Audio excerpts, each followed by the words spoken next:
Hello, beautiful souls, and welcome back to another episode of the Growing with Soul podcast, where we explore the moments and stories that shape who we're becoming. I'm Marisol, and this is where I love to have real conversations about growth, self-discovery, and learning to put yourself first. Whether we're diving into books that change our perspective or unpacking personal experiences that teach us something new, this podcast is for women who are done playing small and ready to embrace their own journey. If you've struggled with putting everyone else first or battled self-doubt, you're in the right place. This isn't about perfection. It's about the messy, beautiful process of growing into yourself. So come grow with me. So we really are all just traumatized at this point. Let me explain. I recently was on Threads and somebody had posted to the general populace to share that romantic thing they've always wanted but have never had happen to them. And when I tell you that reading this, just, oh my God. So I went into this just curious. I went into this just curious, And I went from, oh, yeah, that makes sense. That's a little relatable. I get it. I would like that too.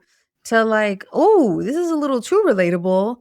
To oh, that right there that somebody shared, it got me right in the trauma. And I need to stop reading these before I cry. So I left that thread and continued on with my scrolling. But we are all apparently just very traumatized from our past relationships and in this day and age situationships. And it really pointed out to me that dating after romantic trauma, dating after toxic relationships is definitely a mind fuck. And it is something that I had been thinking about, but then naturally given Valentine's Day and just everybody thinking about that for the first half of February. And then also reading that thread recently, I was just like, this is really, really on my mind right now. So I want to get into it. I want to talk about dating after trauma, how we deal with it, what we can do when triggers come up, and yeah, so that we can have an overall more enjoyable dating experience. So let's get into it. So I've seen people deal with relationship trauma, post said relationship, in one of two ways. The first one, you immediately just keep trucking along and keep dating. And the other is you pull back.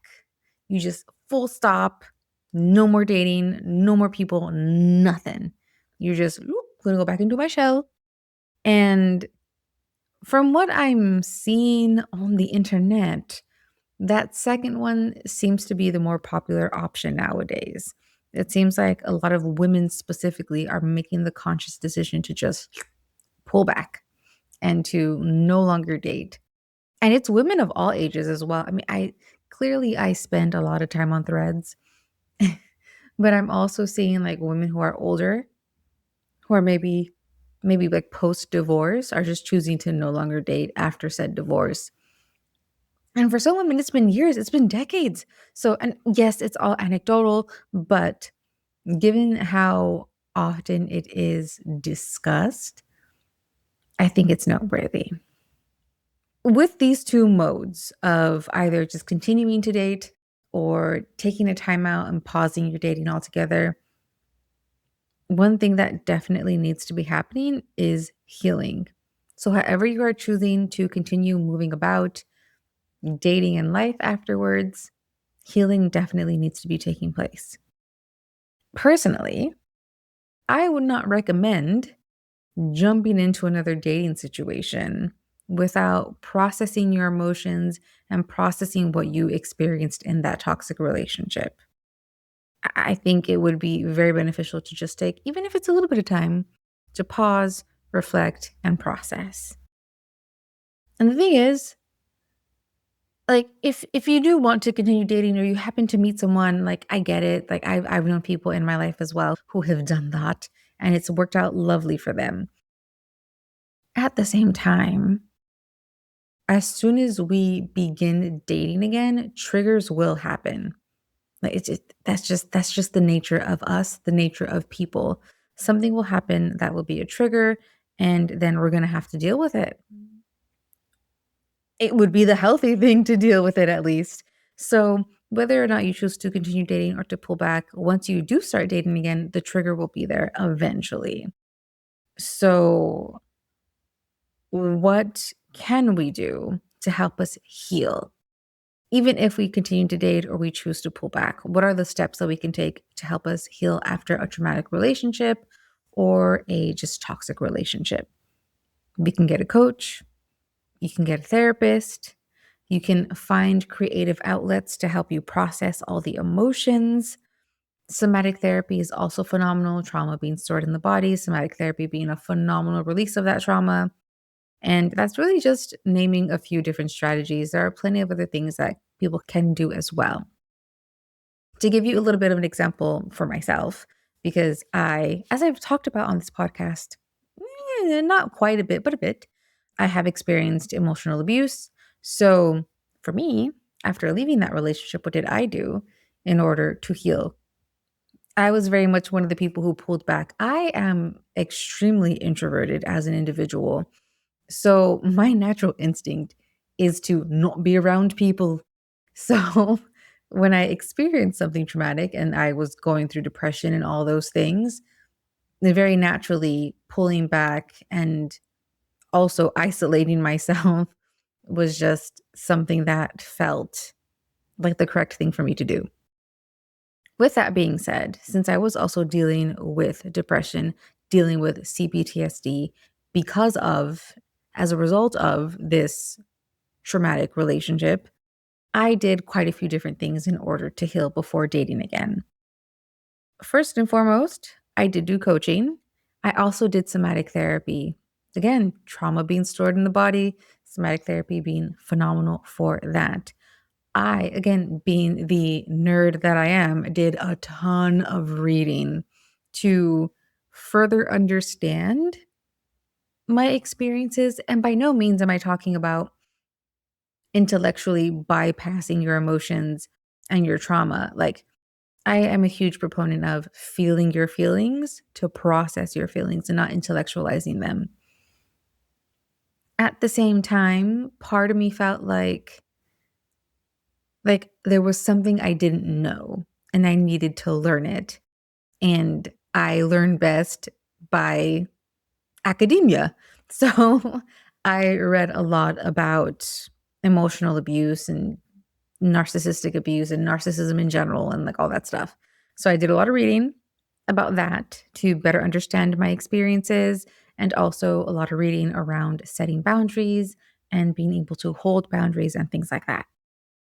I also got a dog, Mochi, as you all know. I've talked about him on the podcast. If you follow me on social media, you've seen Moch, and he is the best thing to have ever happened in my entire life. And I'm looking across the way because he's over there sleeping like a beautiful little baby angel, and he's the best thing ever on this entire planet. So I got a dog as part of my healing journey. And overall, I just did a ton of inner work. It's a lot. And the process continues because as I'm going to get into it, you start dating, and oh my God, the triggers, como te dije, they're there. So, what are some of these challenges, these triggers, and what have you that we're going to experience once we enter the dating pool again? Because for a lot of us, it's inevitable. I know there's so much talk on the internet about how like it's horrible, it's a cesspool, like there's no fish in the sea, there's a lot of garbage out there in the sea, like all those things. I know we talk about that a lot, whether it be on the internet or like with our girlfriends or just, what have you. But eventually we re-enter. A lot of us download the dating apps. And you know what? If you are at that stage where you are dating again and you are downloading the apps and you're going out there, kudos to you. Kudos to you because that in and of itself is a huge challenge. And you are being so brave by choosing to put yourself out there again. Because part of that is also knowing that you trust yourself enough to keep yourself safe this time around. That's huge.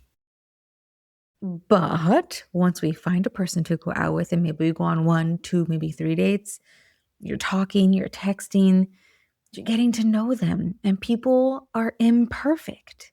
So something might be said that is maybe misconstrued or maybe not misconstrued, and it's a little bit triggering. It's triggering, for whatever that might be for us. And at that point, even if it's not okay, I feel like if you've experienced a traumatic relationship, like everything is triggering. It's like, this guy's so nice and he's so sweet. He's lying. Like, or like somebody does end up actually lying to you. Then it's like, see, I told you. Like, I don't know if I've seen it on Instagram. There's this like video meme of it's these dudes, they're like, I'm guessing on a farm, and they're carrying these goats, and the goats are screaming their heads off, right?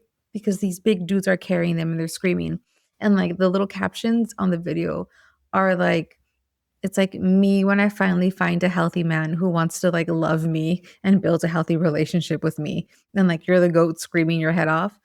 And like that's the trauma because you don't trust it. Like, you don't trust that this person is actually genuinely a kind, healthy human being. It's like, are you actually kind or are you just trying to manipulate me and like use this as a manipulation tactic later on? That's the trauma. And it's triggering even when they're nice. So it can feel like a hot mess of a situation in your mind. And I get it. But the thing is, when it comes to that, which I'm going to get into it a little bit as well, of like how do we deal with these things when they come up? There are a myriad of ways, but I also want to talk about like other nuances as well when it comes to triggers because things like that, especially as again I mentioned, I've experienced emotional abuse. It's easy for me to pull from that because it's something I've directly experienced. But I recognize that there are other triggers and other things and other traumatic instances that people may have experienced that'll lead them to have more unique, nuanced triggers. And maybe they relate to communication, lack of communication, maybe frequency, maybe it's a certain trait or quality that the person you are now dating has that it might be reminiscent of someone else or something else. And that in itself can be triggering. Or maybe it just comes down to intimacy. And maybe we have some triggers around intimacy, and they're all valid. That's the other thing as well that I think it's important to highlight is that when we have a trigger, it's not it's not necessarily something to be viewed as, "Here's this trigger, it's annoying, this trauma is, like, messing up my life." It's more so your body reminding you that this is an instance where we need to pay attention. This is an instance where maybe we need to take things more slowly, or we need to get more information, or this is an instance where it's like, this is now the time to leave. We are like, our triggers aren't there to be nuisances. Our triggers aren't there to mess things up for us. They are providing us with information. And it is our due diligence. It is a form of self love to take a time to pause and not obsess, and observe is what I wanted to say. It takes time to pause and observe and assess what to do next. So let's get into that part. How do we handle these challenges? Like I always say, especially when I speak to my clients, I've said it here on the podcast as well. You know yourself best. And I know that, like, when I work with my clients, I am getting to know them. And yes, I have experience with previous clients, so I've seen how things can work out. But at the end of the day, you are the expert on you. So you might already have an idea of what might trigger you. You already know where you might need to set boundaries with new people. In those instances, you can prepare how to deal with maybe any emotions that might come up around a given situation or topic and how you want to communicate it. You can prepare for that. You can practice what you want to say, how you want to bring it up. Um, and I think that's totally fair, totally valid. So you can prepare to a certain extent in these situations. Sometimes we don't really know what's going to trigger us. Or maybe we're just in a situation where we're not expecting the trigger to come up, and then it does. You're out, it's dinner, you're talking, and then boom, trigger. It's like, I'm just trying to eat this Thai food. Where is this trigger coming from? You know? You know what? That's fine. That's fine because we are not always in control of things.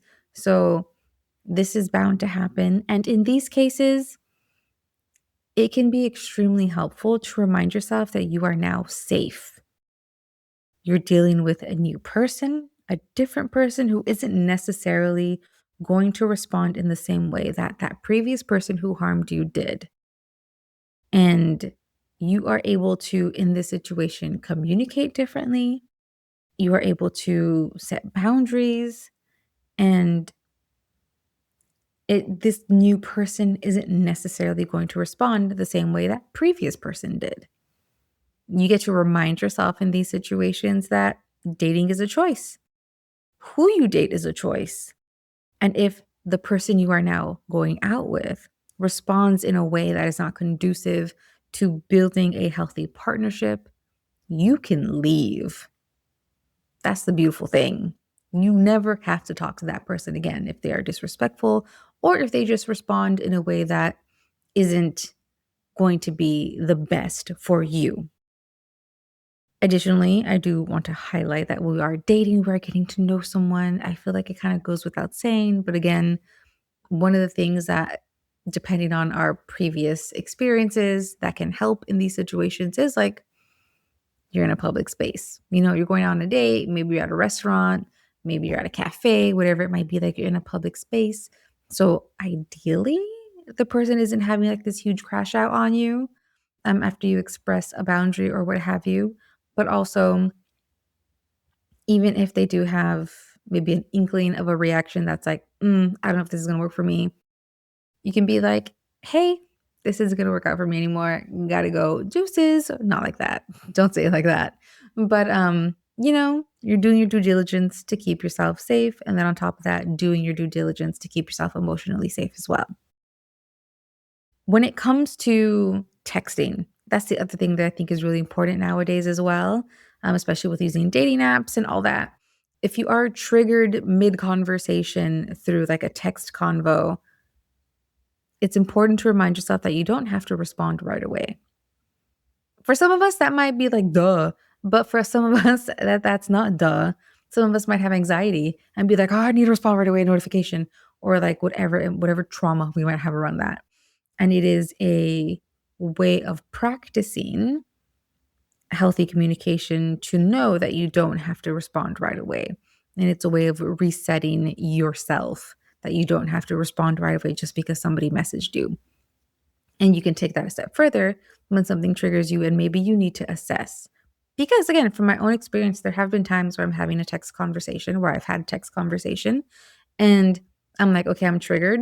I don't know if this is a valid reason to be upset or I'm just triggered and I'm responding because of past trauma, or this is just like my attachment style freaking out. Like, I don't know if it's one, two, or all three or not. I don't know. So it's okay to take some time to pause and to assess things out and just, maybe talk to a friend, maybe talk to the council, the group chat if need be, and maybe get a little bit more perspective on the situation before responding. That's perfectly fine. So, one of the main things that I did just touch on that I want to highlight in this situation when we are dating again is definitely lean on your friends and the people in your life that you truly love and trust the most. These are the people who are going to want the best for you. And these are the people who have maybe been there for you during your healing journey and they've gotten to know you, they're aware of your triggers and what have you, and they can help you in these situations where maybe you are being triggered, say like through a text conversation or something like that. These people that love you as well so much are going to be able to provide valuable perspective. So lean on them. All in all, dating after trauma is so tough, but it isn't hopeless. And I want that to be the message here. Like, it's tough, but it is not hopeless whatsoever. Remember to still have fun. As much as you might be looking for a long term relationship, the process of dating itself still needs to be enjoyable. And really, if you're not having fun, then that person ain't the one. Okay? Let's remember that one. And at the same time, while we are dating, even if we've done a ton of healing already on our own individually in our little silo of not dating, perhaps, maybe you still need that extra support during the dating process and navigating the dating process after a traumatic or toxic relationship. If you stayed this far into the episode, I truly appreciate you. You are a real one. Thank you for tuning in today to the Growing with Soul podcast. If this episode resonated with you, definitely make sure to share it out so that other people can get this knowledge and be able to maybe resonate with it as well. Again, if you appreciated it, leave a review for the podcast because it helps get it out to even more people who need to hear this message. And if you are interested in working with me, I am accepting one-on-one clients, and you can schedule your very own call with me through the show notes. Until next time, keep growing.